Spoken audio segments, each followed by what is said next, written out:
you'd have told me we outgained them and lost the football game, I'd have been shocked. I thought it was just a tremendous effort by our defense and really a lot of our kids. I told them, and I mean this, every game there's different reasons why you win and you lose, and I put this game squarely on me. Just mismanagement of the clock, mismanagement of timeouts down the stretch that we had to use early on for ridiculous things, right? That the head coach is responsible for, and it hurt us, right? We didn't have a chance to stop the clock or keep that game going, despite the really heroic effort by those guys on defense, and some guys on offense that stepped up and may have made some plays that we haven't had lately. And so for that, I feel awful for those seniors. And as I told the team, I completely wholeheartedly that's on me. There's no one else you can point at. So appreciate all the people that came and watched that game. I appreciate the guys on our sideline, especially the kids on defense. But the kids on offense, they played hard.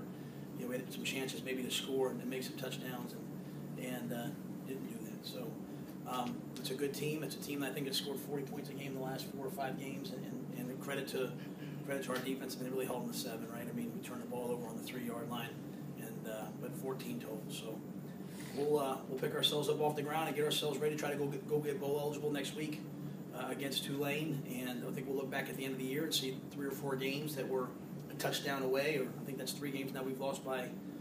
This is a 2-point touchdown and a 2-point conversion, but three games we'll have lost by 1 score, and see that we're maybe making some progress, but it's just not yet enough. We have to get it to be enough. So with that, I'll have some questions you guys. How much does that fumble change the whole complexion of the game?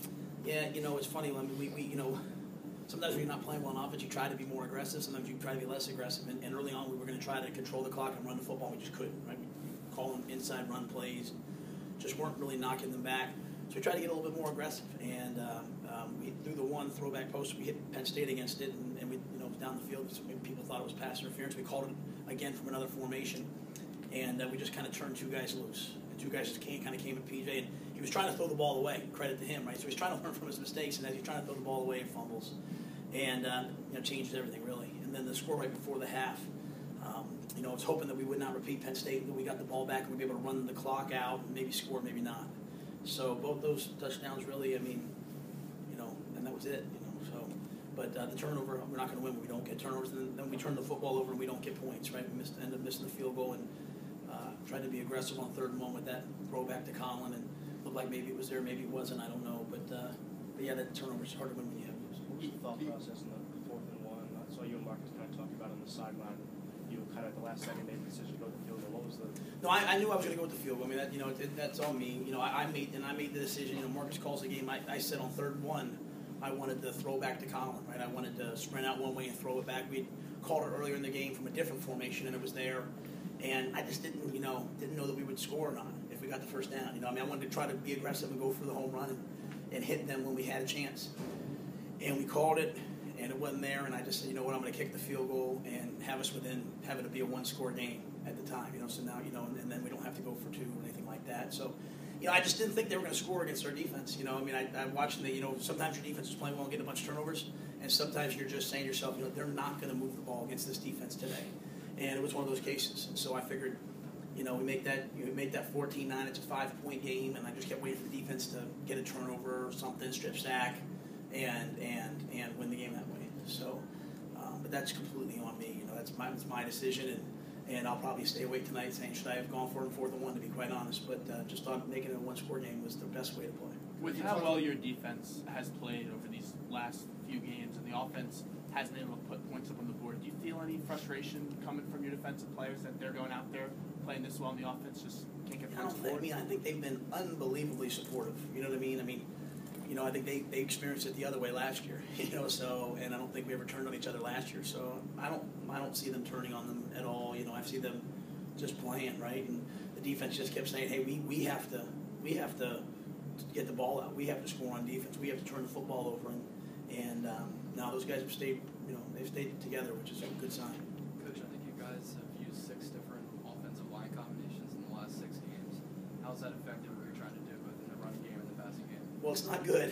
It's not what we wanted. And guys, go back to preseason. Said how would the O-line be? I thought we'd be young and developing. And I said as long as we don't have a bunch of injuries. And even Lofton went down today for a series or 2, and Leon got in there. And then Lofton, to his credit, showed some toughness and came back. And really the story of that game was on third down. You know, they just kind of blitzed us, and we couldn't hold up, and you know, so PJ's kind of running backwards and you know trying to make guys miss and you know throw the football away. So they kind of took advantage of a little bit of our offensive line's you know youth, or you know I don't know what the word is, but they got to the quarterback when they didn't have to, and so you know, Shabazz was back today. I had to look at the tape and see how he played.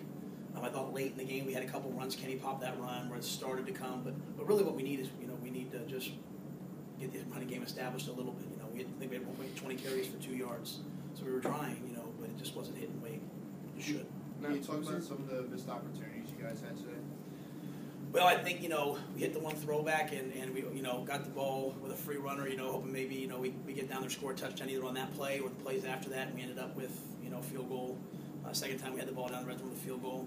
We had the one drive where going from our left to our right away from the locker room going in where you know we were really kind of moving. Ramon had a couple nice plays. Ramon played really well, and then all of a sudden sack, and we're out of field goal range.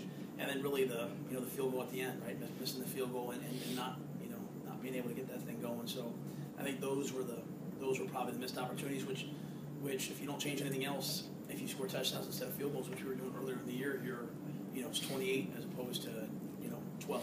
You know, so that would be probably where we have to concentrate. Do you think you need to reevaluate sort of your philosophy on timeouts? Because it hasn't been uncommon for you to get out of a bad play or to give the defense a blow to use timeouts early. Yeah, well, first half, I don't, you know, I think most people would say first half, it doesn't really, you know, it matters, but, you know, don't be afraid to use your timeouts in the first half, right, because you can't carry them over, though you don't always want to. Like I said, I mean, I'm blaming that on me, you know, in terms of the timeouts in the second half. You know, the one was 3rd and 1, and we were trying to run a play, and we weren't snapping the football, right? So, I mean, you know, I didn't want to go to 3rd and 6. Does that make sense? And the first one, again, that one would be on me. That was my decision. You know, they were lined up. We were all out blitz. It was 4th and 5, and wasn't sure that we had the check. You know, they were going to the punt formation, and it wasn't sure that, you know, some guys looked like they didn't have the check. And so at that point with our offense, I didn't want to go down 21-3, right? Not knowing if we were going to be able to get the ball moving or not. So I just made a decision. I'm going to call the timeout, make sure everybody had the check. They didn't all have the check, so we made sure they all had the check, and then they went to the punt team. We got the ball back. So those are the reasons. Are those good enough reasons? No. You know what I mean? So, but it almost isn't necessarily a philosophy as much as it is. We're doing some silly things, right? And now that's where I blame myself, right? I mean, that's where quarterback can't let the clock run down to 1 second, you know, going in, which has been a couple times this year now where we've gone in and we've either had to call timeout or we've just let the clock expire. So, but you know, I think after every game, Sean, I try to reevaluate everything, you know, and I wouldn't come up here and say, no, I blame myself if I didn't really mean that, to be quite honest. So, I mean that. When you look back at this year, if you are not able to get a win next week, will you look at it as a disappointment after starting 4-1 and to not be bowl eligible, or how do you measure success? You know, I'll be honest with you. You know me well enough to know I would never be disrespectful, but I won't even begin to even think about answering that question until we lost, right? Does that make sense? Because I think fair enough, I don't think I ever dodge a question. I try to answer everything straight up. I won't even think about talking about losing until we lose, right? So I'm proud of where they are. Do I wish we had more wins? Absolutely. You know what I mean? Do I wish that, you know, we would have played better at in that Houston UCF stretch? It was ugly. Right? Do I wish we'd have beaten Memphis, who I think is probably going to win the championship today? It was a 3-point, absolutely. Yeah. So, are we making progress? I have no doubt, right? Do I sometimes evaluate and say, you know what, should I have redshirted so many kids this year? You know, sometimes, you know, I say to myself, boy, he could really help us right now. But at the same time, I sat there, you know, Al's 4th year, and watched guys like Pat Boyle, who'd never redshirted, right? And I watched them play, and I watched them kind of go be free agents. And I said, with one more year, they could have been awesome, right? With one more year, we could have been awesome. And so I made the decision, you know, long term, that I was going to redshirt some kids. But I know we're making progress. I'm proud as heck of these kids. But they've come a long, long way. But I'm planning on winning next week. And if we lose, I will come up here and answer any question you have. How would you measure seniors? How would I measure success? I always measure. What's that? For the year. Well, I always measure success. I mean, I want to go to a bowl game. You know what I mean? So I mean, that's one of the stalwarts of what we need to get done, right? So I'm planning on it, you know. And then if we don't, then I would be disappointed. But I measure success that way. I measure success in not reading about our kids getting in trouble. I measure success in our kids being academically eligible, and I measure success in terms of just how we recruit. You know, I mean, we're trying to build.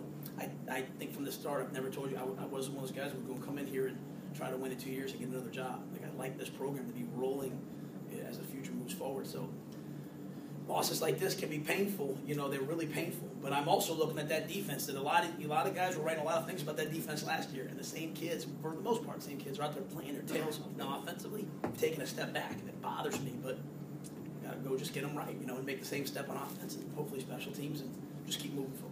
You mentioned the seniors, and you know, I know you have a lot of feeling about there. Not many of them, but for them, their last home game to go out this way. Yeah, like a guy like Anthony Roby, you know, played for 3 different coaches. Tremendous kid, already a Temple graduate. You know, he's had a sports hernia. Doesn't really get to play very much this year because he's just hurt, right? But he comes in every day. He does everything. Kenny Harper, you know, a lot of guys went to play today. Jalen Fitzpatrick, you know, Wanemi Amuso. I mean, some of those guys started as walk-ons. Some of those guys started, you know, with Al. Some of those guys started with Steve. But they all have one thing in common. They survived. They lasted, and they've done everything right. I'm proud to have coached them. Hey, Matt, is there any one thing you can pinpoint? I know it's kind of difficult, but over these last 6 games or so that has really caused the offense to be sluggish the way it's been? I mean, obviously, the competition has stepped up, but is there anything you can point to? Yeah, I wouldn't put it at one thing, to be quite honest. I don't think we protected well enough, as of evidence today with the quarterback. I mean, he's dropping back on third down, kind of running backwards a lot, right? I don't think we've run the football well enough. I don't think we've won versus man coverage enough. So, you know, that's a lot of things right there. You know, but it hasn't always been one all the time, right? Sometimes it's one thing, right? Like, there were some times today early on where it looked like the guys were wide open, right? I mean, guys, you know, Jalen was wide open on those over routes, right? And then he ran a post corner on third down, was wide open. We had a shallow cross that, you know, PJ does a nice job. It's a little bit behind Jalen. We want him to catch that football, and he walks in. So I'd say it's all those things, right? You know, and so when it's all those things, it falls on me. You guys have really struggled all year to run the ball effectively. How do you kind of change that going into next week so that you can ball more? I don't know if I can change anything going into next week, to be quite honest, because I mean we've worked tirelessly to try to get it right. I can try to we can try to do it better, right? Always trying to find the answer. I think, you know, anything that's been you've struggled with all year, I think it's probably going to be a long-term deal, you know, to improve. But I mean, one thing we've tried to run the football, and at the least knowing that when we do run the football, we're trying to keep the defense off the field, you know. But you know, when you're in 2nd and 10 and you say, okay, we're going to run the football, you like to just be at least 3rd and 6, right? 3rd and 7, and have a manageable third down. And so sometimes we go 2nd and 10, we go 3rd and 10. It's just not what we want. So we just